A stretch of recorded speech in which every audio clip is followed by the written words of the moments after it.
Hi fries lord, దేవుని పరిశుద్ధ నామానికి స్తోత్రం కలుగును గాక.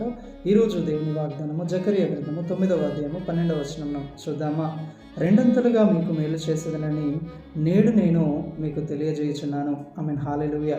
ప్రియమైన వారులారా, మీ జీవితంలో మీరు నష్టపోయిన వారుగా, కోల్పోయిన వారుగా, ఇబ్బందులు పడుతూ జీవిస్తూ ఉన్నారా?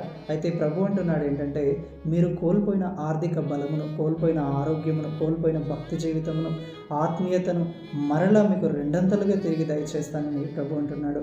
చూడండి, యోబు కూడా దేవుని చేత పరీక్షించబడి, అపవాది చేత శోధింపబడి తన సమస్తాన్ని కోల్పోయాడు, పిల్లల్ని కోల్పోయాడు, ఆస్తిని కోల్పోయాడు, ఫైనాన్షియల్గా, ఫ్యామిలీ పరంగా, హెల్త్ పరంగా చాలా స్ట్రగుల్ అయ్యాడు. కానీ ఆ టైంలో కూడా ఆయన దేవునికి నమ్మకంగా జీవించి తన విశ్వాసాన్ని కాపాడుకునడం ద్వారా దేవుడు ఆయనకు రెండంతలుగా మేలు చేశాడు, ఆయనను రెట్టింపుగా ఆశీర్వదించాడు.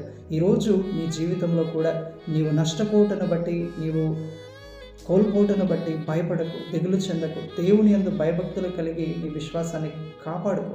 నువ్వు కోల్పోయిన దానికి, నష్టపోయిన దానికి ప్రతిగా దేవుడు రెండంతలుగా నిన్ను ఆశీర్వదించి, దీవించి, నిన్ను గొప్ప చేసి నీకు మేలు చేయబోతున్నాడు.